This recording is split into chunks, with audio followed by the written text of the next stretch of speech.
ਬਣਾਉਣ ਦਿਓ, ਸਾਨੂੰ ਅਲੱਗ ਪਾਕਿਸਤਾਨ ਬਣਾਉਣ ਦਿਓ। ਕੋਈ ਉਮੀਦ ਨਹੀਂ ਹੈਗੀ। ਅਸੀਂ ਆਜ਼ਾਦ ਪੰਜਾਬ ਚਾਹੁੰਦੇ ਹਾਂ, ਸਾਂਝਾ ਪੰਜਾਬ, ਖਾਲਿਸਤਾਨ।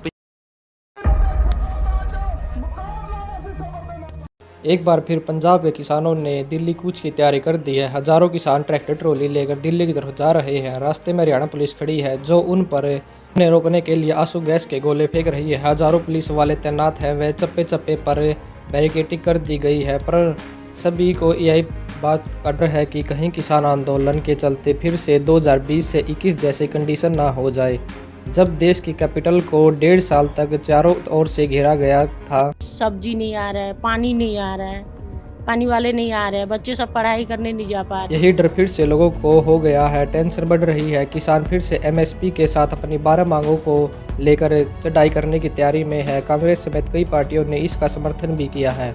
ऐसे में डर यह है कि दिल्ली और उसके आसपास के इलाकों में 2020 से 21 जैसी हालात ना पैदा हो जाए। कुछ लोग कहते हैं कि सरकार इन किसानों की मांगे पूरी करके मुद्दे को खत्म क्यों नहीं करती। इस वीडियो में पता लगाते हैं कि वे मांगे कौन सी है जो किसान सरकार से चाहती है और आखिर क्यों इन मांगों को पूरा नहीं किया जा सकता। 3 कृषि कानूनों को वापस लेने का, रिपील करने का निर्णय लिया। तो चलिए आज पता लगाते हैं। वीडियो पसंद आए तो लाइक व सब्सक्राइब जरूर करिए। दोस्तों 19 नवंबर 2021 को सरकार ने 3 कानून वापस लेने का निर्णय किया तो 1 साल से चल रहा किसान आंदोलन समाप्त हुआ। उस समय दिल्ली से आने जाने वाले लाखों लोगों ने राहत की सांस ली थी। आंदोलन को खत्म हो गया था, परंतु किसान दिल्ली से वापस भी लौट रहे थे। पर तब उनकी एक मांग बाकी थी कि वे चाहते थे सरकार एमएसपी को लेकर कानून बनाए।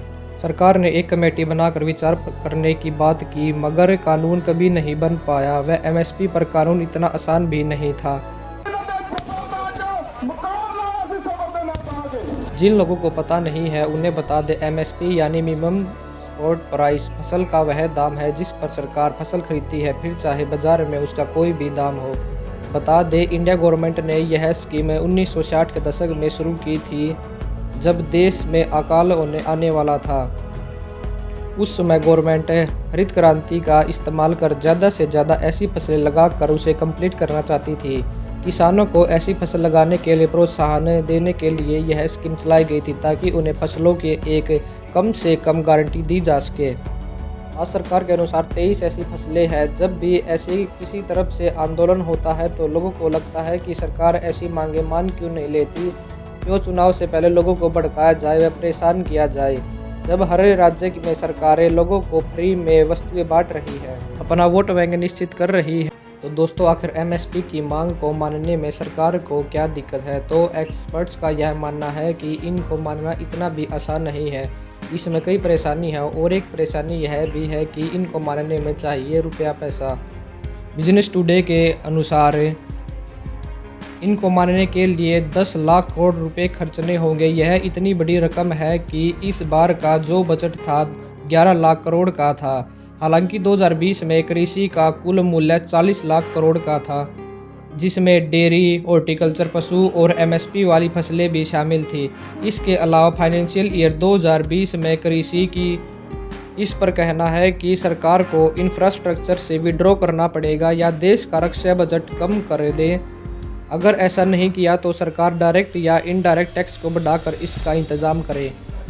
अभी तो सिर्फ एमएसपी फसल पर कानून बनाने के लिए 10 लाख करोड़ की बात हो रही है और किसान 10,000 रुपये पेंशन और साल में 200 दिन तक 700 रुपये का बेरोजगार, फ्री बिजली और डीजल सब्सिडी की भी बात कर रहे हैं। इससे दुकानों पर मिलने वाला सामान महंगा और टैक्स ज़्यादा देना पड़ सकता है।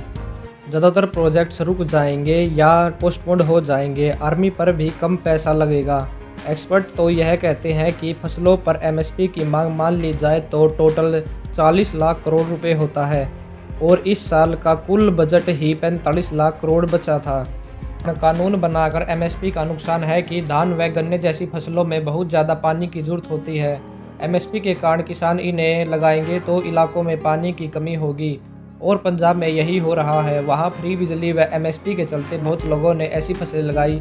किशोर पत्रकार स्वामीनाथन ने कृषि बिल के वक्त भी कहा था, ये बिल देश के किसानों का लक बदल देगा। व फायदे पर उन्होंने कहा कि बिल किसानों के लिए सबसे बड़ा लाइफ चेंजर साबित होगा। बिल के बाद किसानों के फसल के ऑप्शन बढ़ जाएंगे। What is the point of subsidizing people to produce something for which there is no demand? Aquifers by over pumping in Punjab. They are the guys who are burning their stubble, and as a result they are killing or maiming thousands of people in Delhi and neighboring states. These are not people who deserve our sympathy, but we will have to deal with them as an important force. मगर इसके बाद जो मांगे वे कर रहे हैं वे हैरान कर देती हैं। क्या इन मांगों का दूसरा पहलू तो नहीं, क्योंकि आंदोलन में शामिल बहुत से लोगों की बातें साबित करती हैं, वे चाहे पीएम मोदी को दी गई धमकी हो या फिर खालिस्तान की मांग।